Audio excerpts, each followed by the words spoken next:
All right, let's do this. Good afternoon, everyone. Welcome to Care Week 2022. Thank you for joining us. My name is Dawn Newman, and I'm the research director here at RHI. I'm also an associate professor at IU School of Medicine in the Department of Physical Medicine and Rehabilitation. I'm going to be kicking things off for today and for the week. Just a few things to review before we get started with today's keynote speakers. First and foremost is to acknowledge my co-chair, Dr. Kristen Hull, and the amazing program committee members who made this all happen. I know it's a little bit cliche, but it really does take a village. I can't thank everyone enough for their time and contributions to this event. And I'd also like to give a special thanks to the executive leadership and all of the managers who have supported Care Week. If you want to find out more about Care Week, just Google RHI Care Week or scan the QR code that you could see on this page. When you get on the RHI webpage for Care Week, you can learn about all the additional keynote speakers that we have lined up for the rest of the week, Tuesday through Thursday. I do want to make a quick note that Thursday's keynote speaker at 12 is not going to be recorded. So that day, it's going to be your one time only to be watching that presentation.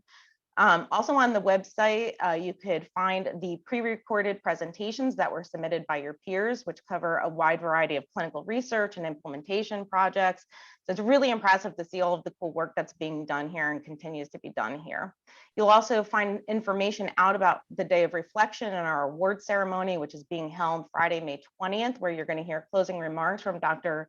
Dan Volosian and Dr. Flora Hammond, and you'll find out who our two award winners are for the presentation awards. And then finally, you can learn more about our reflection raffle. So everybody has an opportunity to win. All you have to do is watch the presentations, reflect on those presentations, and submit something for a chance to win. And on that note, I just want to give a huge thanks to the RHI Foundation for sponsoring these CE-CME voucher awards. As you can see, we have two presenter awards that we're going to be giving out on Friday, May 20th, and then we're going to have the reflection raffle awards where you can answer one of these two questions for a number of different presentations, and you'll get to submit them, and winners will be announced the following week. And then some final housekeeping notes. I think they are already dropped in the chat box, but briefly, this presentation is being recorded. You are muted if you have any questions. Use the chat function, and I'm going to navigate those questions at the end of the presentation. To get a certificate of completion, you must be registered for the event. So if you're watching with a friend or not registered but want a certificate, just put your full name in the chat box so that we could capture your attendance and send you a certificate. So at this point, I'm going to stop sharing my screen, and while I introduce our keynote presenters and they get their presentation up and ready. So today's keynote presentation is going to be knowledge translation, improving rehabilitation outcomes by translating evidence into practice. We have with us Drs. Jenni Moore and Dr. George Hornby. Jenni Moore is the founder of the Institute for Knowledge Translation. Her work and research are focused on the selection and implementation of evidence-based practice within hospital systems and across networks of hospitals in the United States and Norway. So she really does walk the walk. Really excited to have her here with us. And then Dr. George Hornby, who most of you guys already know, he's the director of the Locomotor Recovery Lab at RHI, as well as professor in the School of Medicine in the Department of Physical Medicine and Rehab. The goals of his lab are to develop and test strategies that can optimize delivery of rehabilitation interventions to maximize locomotor function in patients post-stroke, incomplete spinal cord injury, and brain injury. So with that, without further ado, I will let you guys take it away. Enjoy Care Week, everybody. Thanks, Dawn. Can you guys see my slides okay? You have my cover slide? Great. Yes. Thank you so much for inviting us here today. It's really exciting to be a part of your Care Week. So thanks for inviting us to be a part of it. I'm going to be sharing some information to you today about knowledge translation, and George is going to also chime in with a practical example from RHI. This slide provides an overview of the agenda. First, I'm going to describe knowledge translation and then talk about why it's important. I'll also provide some practical tips on how to go about a knowledge translation project. After that, George is going to talk about how he used these principles to successfully work with many others at RHI to change practice. So I'm going to start by defining knowledge translation. The most common definition of knowledge translation is on the slide. I'm going to point out a few really key components to it. The first is that it's a dynamic and iterative process, which means that it is responsive to issues that arise during implementation. The process often changes. Phases often have to be repeated to be improved. But in the end, what we hope is that we can successfully implement new knowledge into practice.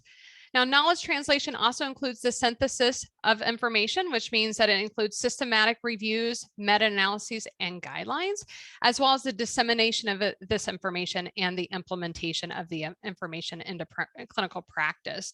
Now, most of you will likely be involved on the implementation side of knowledge translation. So I just want to briefly talk with you about that. At the end of this presentation, I want you all to remember that knowledge translation is about change. It's about creating sustainable changes in clinical practice. The primary goal of completing knowledge translation projects is not to test the effectiveness of an intervention in clinical practice. By the time we're actually trying to implement new knowledge, there should be a body of literature that supports its use in clinical practice.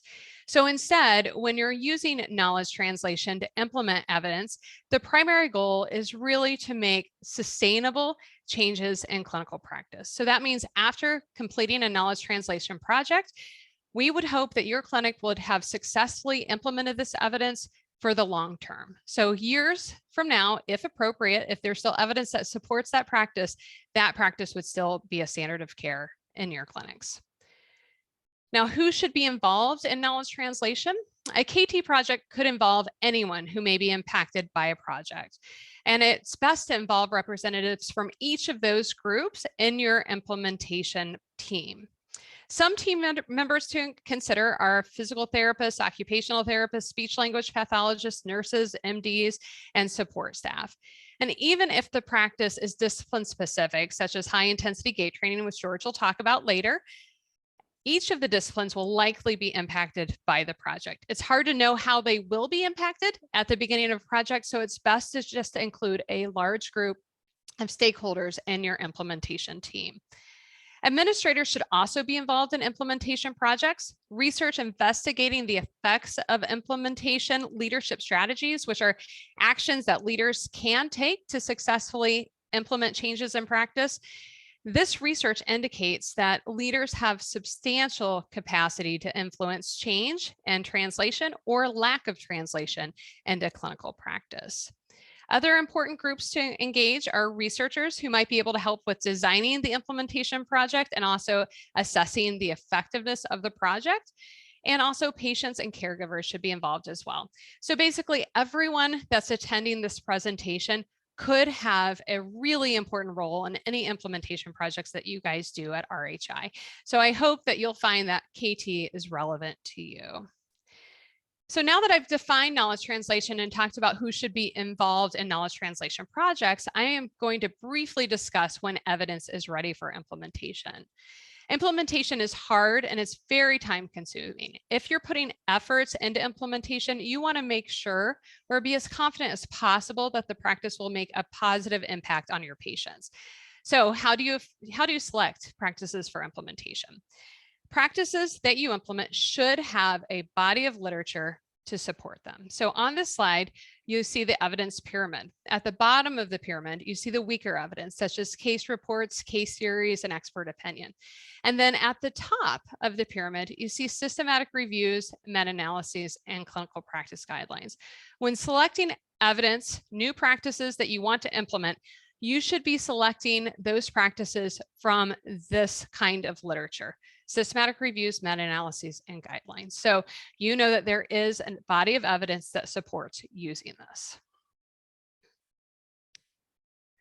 So in summary, knowledge translation is a process that your team, including clinicians, administrators, support staff, and patients can employ to improve care, ensure you are providing the best care possible to your patients, and help your patients achieve the best outcomes. So next, I'm going to talk about why it's important. So research suggests that evidence can take 17 years or more to be used in clinical practice. Researchers also estimate that less than half of evidence-based practices are routinely used in clinical practice. So as this cartoon implies, we really should do something with all of this research. So the lack of use of evidence-based practices also leads to a lot of wasted federal funds and time, as research indicates that approximately 80% of medical research dollars do not make a public health impact. That means an estimated $200 billion annually around the world is wasted because of the lack of use of this evidence. So research has also investigated why we aren't implementing this evidence into clinical practice, and several factors have been identified. I've listed some common ones on this slide that I run into, but there are many, many more barriers, and often the barriers are very specific to organizations and clinics and the actual situation in which you're trying to implement. So the barriers that I most commonly encounter are time, knowledge, culture, and the belief that current practice is sufficient, that there really isn't a need to change because what you're doing is good enough and that you can see that your patients improve. Now, knowledge translation is a field of science that aims to increase the efficiency and effectiveness of implementation efforts. So knowledge translation also provides us with several frameworks to guide systematic implementation of evidence into practice. So for healthcare providers, I believe that knowledge translation is very important and relevant to all of us. So lastly, and for me, the most important reason that knowledge translation is important is that we should do this for our patients. Our patients should expect that they are receiving the best care that is supported by the best available evidence, just as we should expect that from our healthcare providers, our physicians, our dentists, our pediatricians, and so forth. As rehabilitation professionals, we need to put our patients first and ensure that we do whatever it takes to provide the best possible treatments to them. So over the next few slides, I have an example of an implementation project that shows how this can possibly impact your patients. So this is from one of our Norwegian implementation projects in which we implemented high intensity gait training. In the first phase of this project, we implemented gait assessments and balance assessments to determine the outcome measurements changes that we see in usual care. We also monitored current practice so we could understand how much walking practice patients were doing. And then we implemented high intensity gait training and we monitored how clinicians were delivering it. So we wanted to see if the clinicians were delivering high intensity gait training as recommended. And then after that, we evaluated the effectiveness of high intensity gait training in comparison to usual care. And so we were able to successfully implement high intensity gait training. The clinicians were delivering it with fidelity or as recommended.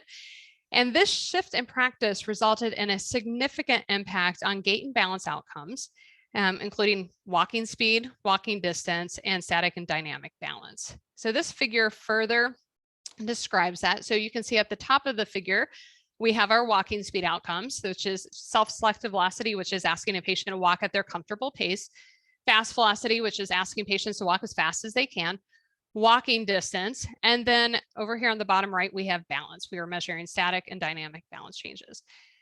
So here you can see in the blue line, these are the outcomes with usual care. And then the red line shows the outcomes after we implemented. And at the bottom, you can see the length of stay. So you can also see that from week one, we already had significant differences in outcomes. We also had significant differences in week 3 and at discharge.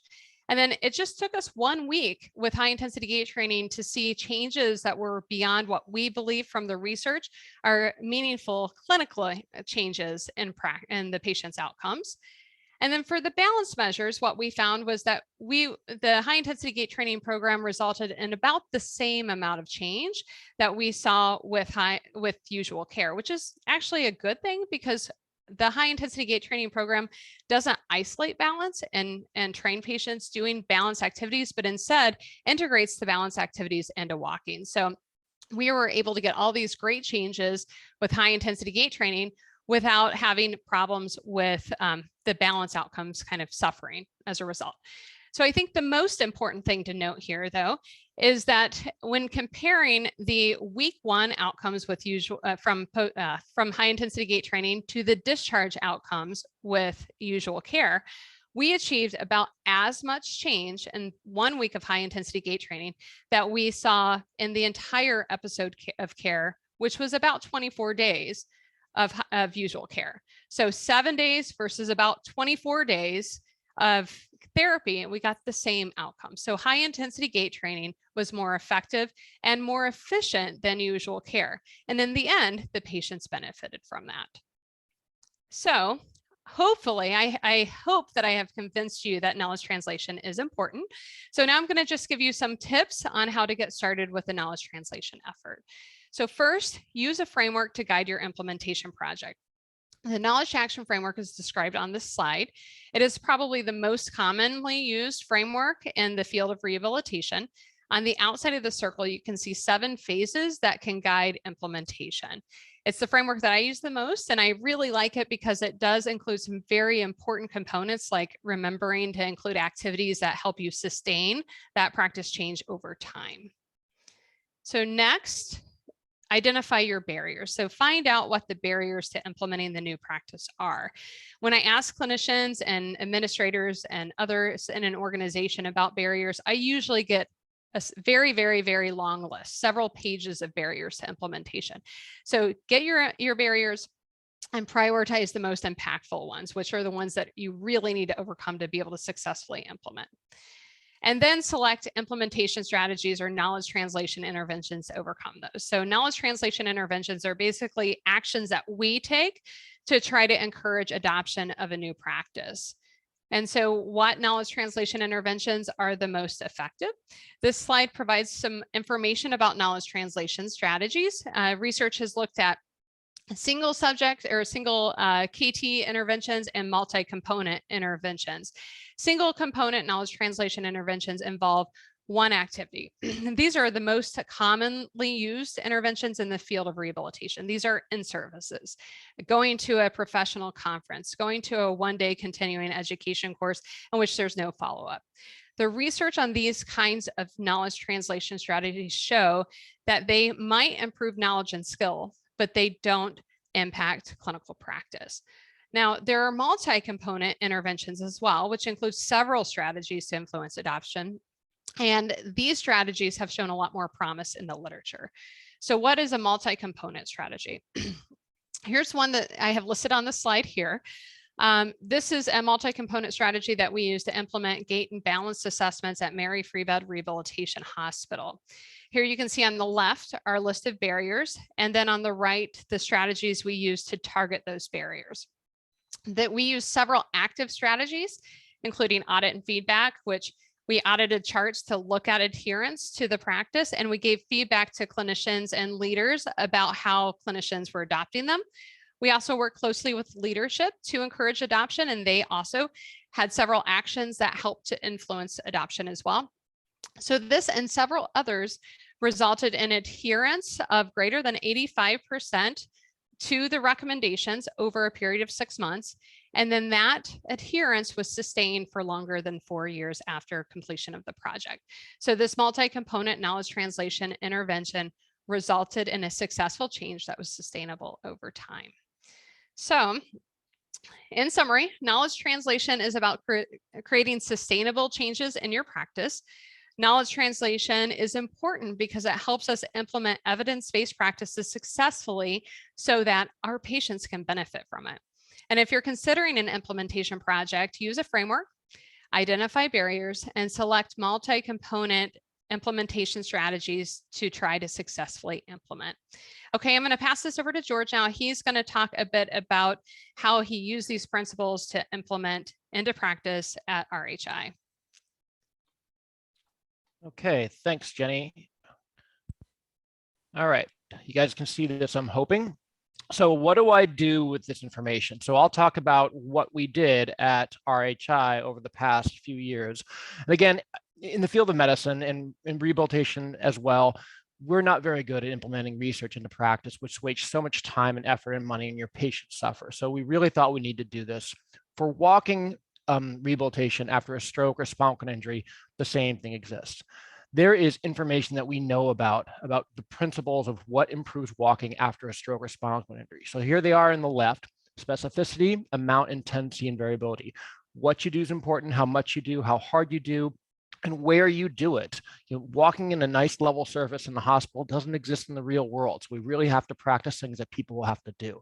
And those principles of training really are the same throughout any type of patient for the most part, low level, high level. You prioritize walking, get the heart rate up to high aerobic levels. We did this in a few pilot studies, and then a small randomized trial in subacute stroke, where you get 2 to 3 times better outcomes in walking velocity and walking distance, and even changes of walking in the real world than you do with regular care. And if we think about exercise as medicine, what I have on the bottom here is a dose-response relationship. So these are amount of steps that people took per session and the response. This is a change in 6-minute walk. And you can put any of the walking measures here, but there is a relationship between how much practice and how much better they get. More is better, harder is better, right? Before we arrived in Chicago, we said, well, let's just try this in inpatient rehab. Let's see what people with post-stroke can actually do. So we've got the little monitors that we used in research, and we put them on 200 plus patients during inpatient rehab back in 2012 through 2016, and then use heart rate monitors and pulse oximeters to measure heart rate. Therapists were recruited to really implement high intensity training. And in really impaired patients, they did really well trying to push high intensity training, right? But it's the same strategies we use in a controlled study, we try to use in implementation studies. Same relationship of dose response. These different colors are the level of assistance when they're discharged from inpatient rehab. You see all these blues, these are the individuals who walked without assistance, and the majority of them went home. And the thing that was really determining whether they went home is whether they walked without assistance, and that major determinant was steps. So again, more steps, better outcomes, really trying to push it even in really impaired individuals. The problem was twofold. We don't have a control group. So is this really better than anything else that early post-stroke? And two, when I visited other rehab clinics anywhere, no one was doing this. So we really were in a bubble. It's like, well, that's not helping nearly as many people as we need to. We need to get out and do it in other places. So we moved to Indiana, and we tried this in a place that didn't have the bells and whistles of the place I was at before, but you can do this. And so what we did is we put monitors on people's legs. We gave heart rate monitors to patients or to therapists to say, here's how you use it. We put charts of intensity gauges throughout the hospital. And we asked the therapist to start implementing outcome measures. Just measure your patients throughout the rehab stay. And we gave them all the equipment. So different mobile walking devices, treadmills were brought down, and we tried to give them all the resources to do it without training them how to do high intensity. We did this for 9 months, just watching outcomes, collecting data. And then that was our control phase. And then at 9 months, we said, okay, let's do some education. We did online modules. We did in-person educational sessions over the weekend, training new therapists as they onboarded. We did in-person training sessions. We're actually showing patient examples and trying to get them to understand what we're talking about and seeing the patient when they're doing this. We continue to be able to help the therapist as necessary to try to implement high intensity training over the course of the next few years, right up until COVID hit. And what we saw was a slow increase in steps per day from usual care. And so it wasn't the dramatic bump that we had hoped for, but we were gradually getting there. And so what Chris Henderson did in the lab is he looked at data and asked specific questions when he went through all of the charts of patients post-stroke who were enrolled in that implementation phase. And so what you have here is phase 1. This is the control phase before we implemented high intensity. And these different quarters or Qs, those are every 3 months of collecting data over the course of the next 27 months for the most part. And so in phase 1, he asked a question in impaired patients, was gait practice? Well, 20% of the time there was practice in the control phase. And we started bumping up as soon as we did that educational session and slowly got up. And then there was a jump on the last 3 quarters. And then the question was, across all patients, was gait prioritized? Well, gait was prioritized only about 10% of patients in the control phase. When we did education, it bumped up, slowly crawling up, and then boom, last 3 quarters. That was significant, those changes up there. So walking practice tended to be prioritized, particularly during that back end, the last 3 quarters. Was high intensity targeted? Were patients really getting into the, or were therapists trying to get them in the high intensity range, or patients getting there? So was intensity documented? That means that the therapist is probably trying and documenting. No one was documenting intensity, and that was no different from everywhere else. And then there was a bump up after the education session, about 20 to 30%, and then a big jump, 60%. And then was target intensity achieved? Well, same thing, absolutely no achieving heart rate, targeted heart rate zones in the control phase, a slight bump up in the first few quarters, and then a jump again. Again, finally achieving the goals that we wanted, which we had done previously before we came down, and what we did in Norway that Jenni just talked about. So we thought we finally started. Hang on, we're gonna wait for that. Chris, can you talk to her? All right.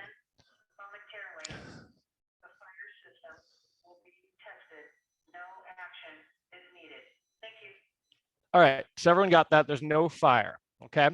If you look at outcomes, what happens if you compare the usual care to the last 3 quarters with the 10-meter walk and the 6-minute walk, the outcomes that the therapists were doing consistently, you have a clinically significant and statistically significant bump up in their outcomes. Now, this is important too, because when we started implementing, all of a sudden the patients that were admitted to RHI were actually a lot lower functioning. So it is even harder to get a greater improvement, but we were able to do it, and the therapists were able to do it, which is the most important part. And then transfers, and I don't have on here, stairs and bed mobility, all significantly improved with doing high intensity training, even though the therapists didn't actually work on that nearly as much. They worked on prioritizing walking and trying to get high intensity. Those things came along for the ride. And if you think about dose response, well, this is steps per day in inpatient rehab, and this is the change in walking speed and the change in distance. The white is control group and the blue is high intensity training those last 3 quarters. You see a consistent dose response relationship. The relationships are the same that you saw in research, the same that we saw before we got here, the same that we have here. This is a thing, more is better, harder is better. All right, so tips, what worked? So as Jenni said, you want to use some kind of implementation strategy, make a plan, like figure out how you're going to implement this. You have to adapt to your local context, find the barriers, think of facilitators, and then start monitoring and measuring outcomes and see how you're doing. Get some thick skin. So Jenni talked about change, and not a lot of people like change. A really great example of this is in the movie Moneyball, where they talk about changing a baseball organization and selecting players a different way, which was completely different from the way that they had done decades before. And the whole movie is about that change. And one quote that I really like, first person through the wall always gets bloody, always. It's true. You got to keep on working on it, stay at it, but it'll be hard. Stick to your story. One of the things that we have for implementing high intensity training that's really helpful is we have a lot of data. So know that data, know the ins and outs of what the patient or the therapist will ask you. Know the answers before those questions are even asked, and that's going to really help you help them understand why this is important, how it's going to benefit their patients. Be simple, be easy to follow. When you try to implement something, don't do 20 things, just do a couple of really simple things. These are 3 Post-it notes that sit on our wall in the lab, and they're actually the home exercise program when someone said, hey, what can I do to do this at home? How do I continue this? So I quickly wrote these down on 3 Post-it notes and gave it to him. He's like, okay, I got it. So we would put them on the wall, and that's our really simple plan. And so that simplicity makes it really easy to follow. Then you got to find some followers.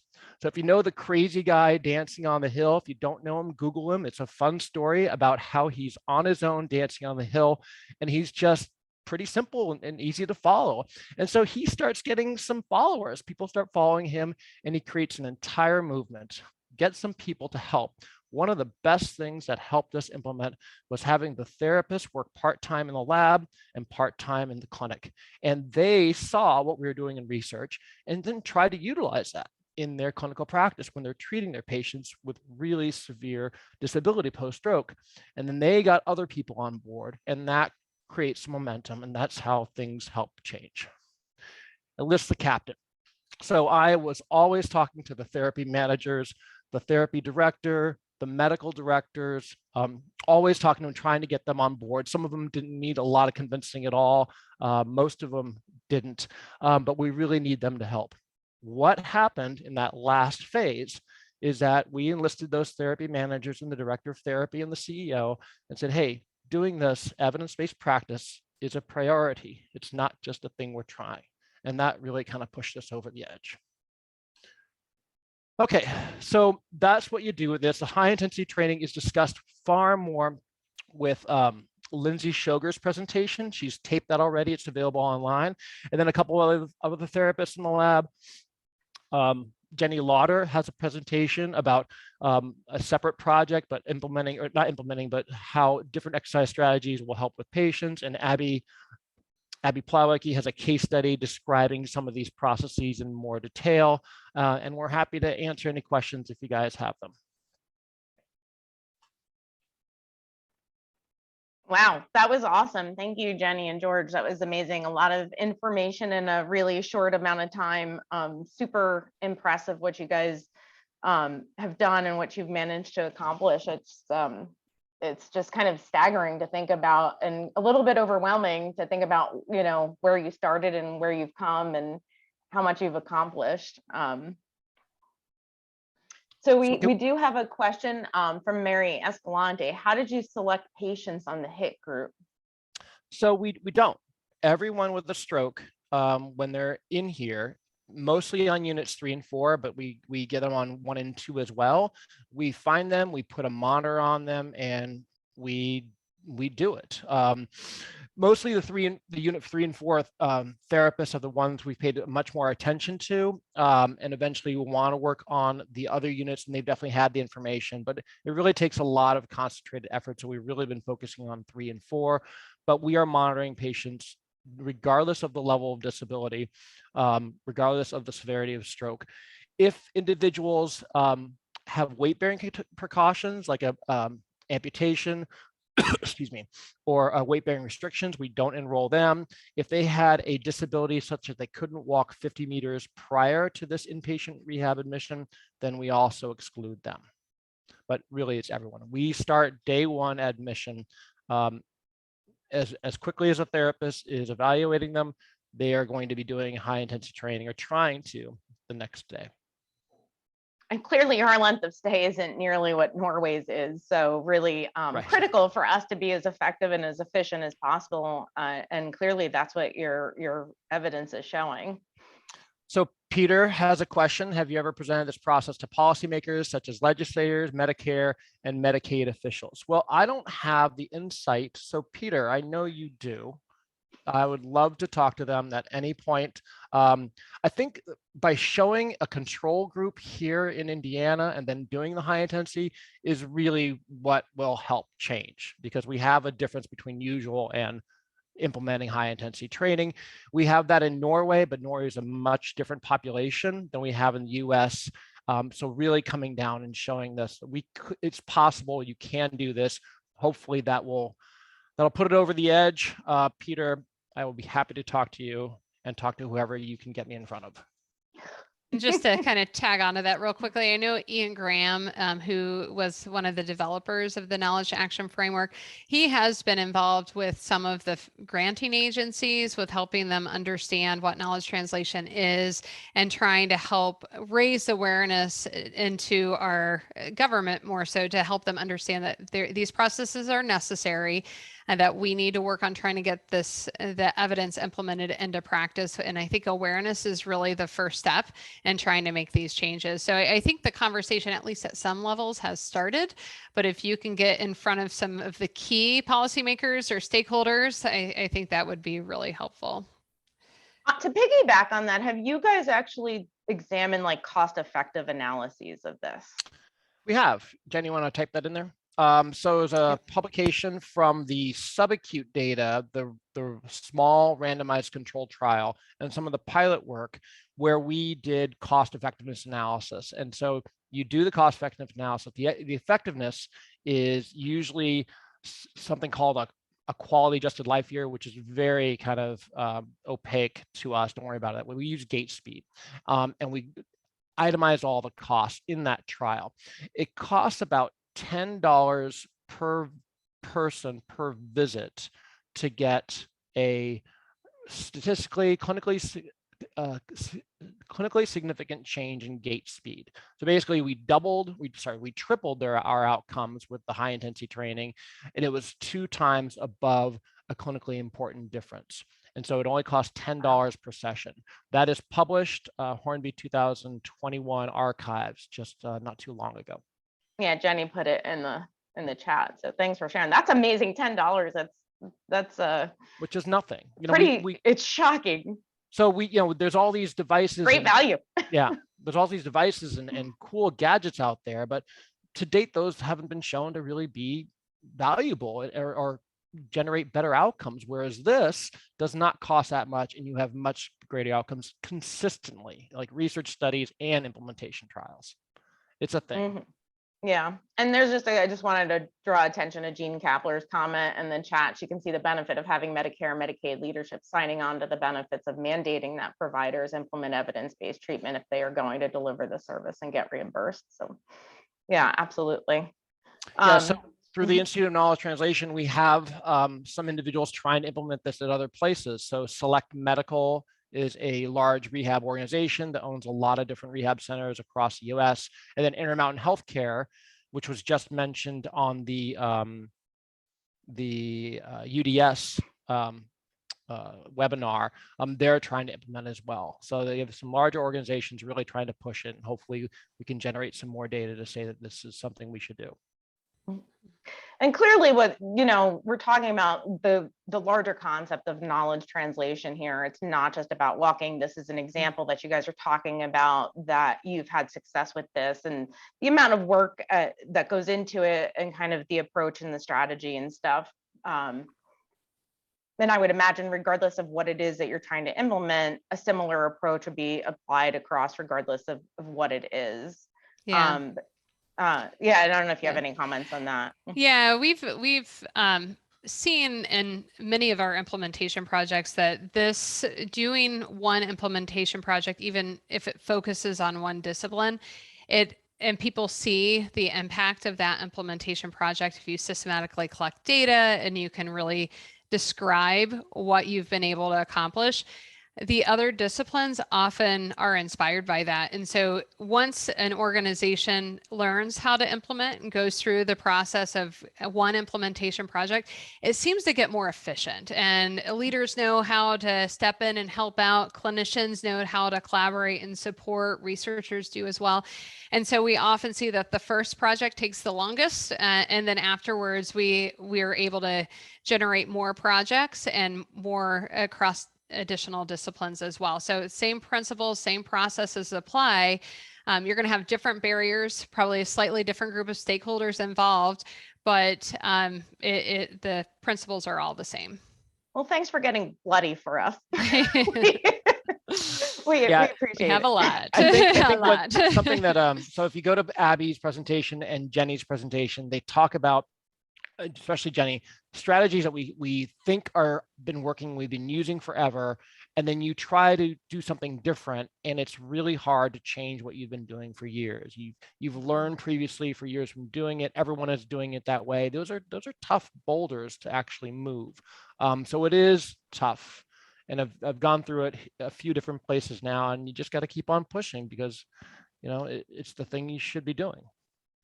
So do you guys have like structured assessments for evaluating the barriers? Mm-hmm.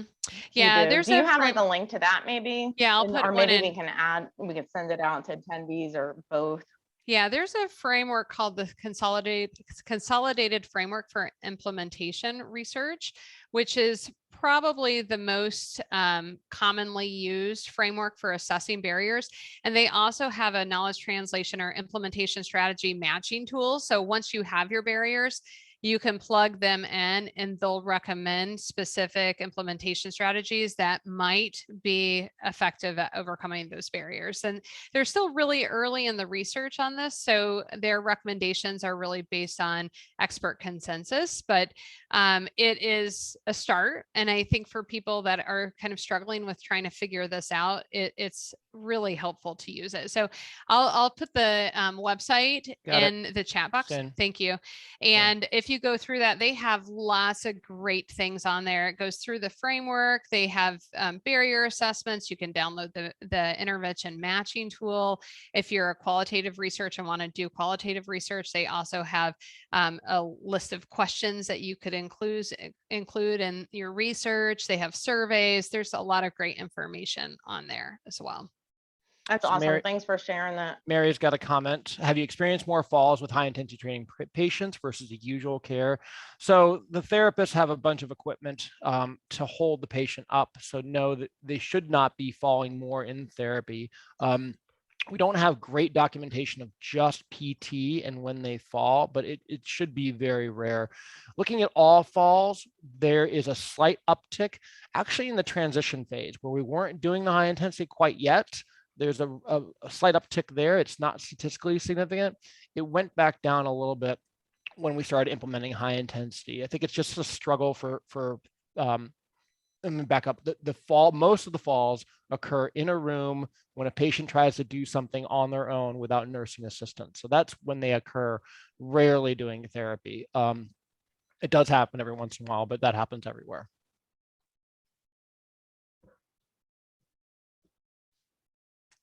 Good questions. So I guess I'm kind of curious. So obviously you guys are leading this effort, and George, I mean, you're primarily, obviously, you're a researcher that's doing this implementation research.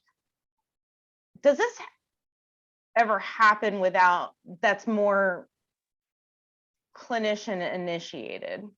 Yeah, that's mostly what I'm involved in, actually, are the clinician initiated projects. The work I do with Norway, my time is supported to guide them, but the work that the clinicians do, that's supported by the organizations. And same thing with a lot of our work through IKT here. It's typically a bunch of clinicians that hear about high intensity gait training or measurement or other practices that are just really trying to start a movement locally at their facility. One thing that I think it's really important for organizations to think about is the time that it does take to successfully implement. So in terms of budgeting, if you could have dedicated time to work on implementation efforts, which I know costs some money to do, but in the end, if you're successful, you'll be able to improve practice, hopefully, and your patients will benefit from that. But it does take time, and it does take a lot of organizational support to be successful without outside funding.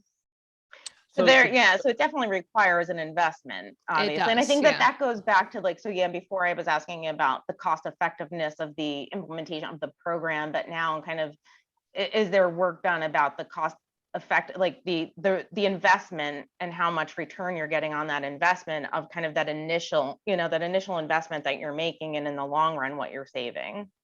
Yeah, I haven't seen that yet. And honestly, George's study on the cost effectiveness of high intensity gait training in general, that's probably one of the first ones that I've seen in our field that's really focused on that. So the cost effectiveness research is pretty early. It's a great question.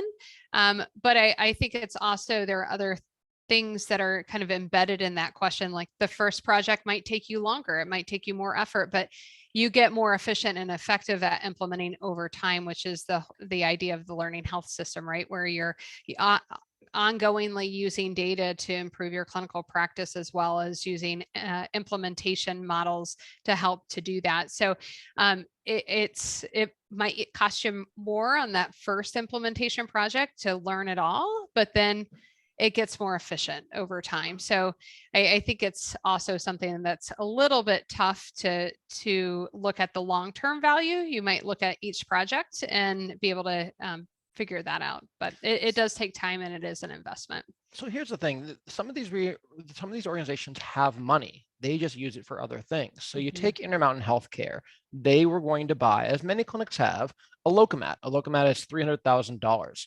or actually 500 now. And so they were going to buy that, and they were going to put it at their one site in Salt Lake City. And lumping these two questions together, what happened was one couple, a husband and wife OTPT duo, were trying to implement high intensity down in St. George, Utah, and people started taking the course, our course, and people started trying to do it more, and that got the attention of the managers and the leaders at St. George Intermountain Health, and that got the attention of the higher ups at Salt Lake City of Intermountain Health. And what the OT husband did, he convinced them to not spend $500,000 on a locum. He convinced them to spend $500,000 on treadmills. And now they have 8 different treadmills at different sites all over their network, and they have a lot of networks. And so the money's there, but you just have to utilize it the right way. And now you've got all these clinics that can do high intensity training rather than one clinic do a robotic therapy that's not very effective. And I think another thing to add to that is a lot of organizations have other kind of professional development and practice development activities that you do within your system of care. And one way that I've been able, in previous positions, been able to successfully implement is by using all of those opportunities for a focused implementation effort. We had a clinical ladder. So people in the clinical ladder program could do activities to help support the implementation program and get points for their clinical ladder. We asked everyone to use their CE funds on going to education courses that matched with our target for implementation for that year. In-services needed to be focused on that implementation topic. So everything that we were trying to do tried to align with that implementation goal. And these were all things that were probably going to happen anyway.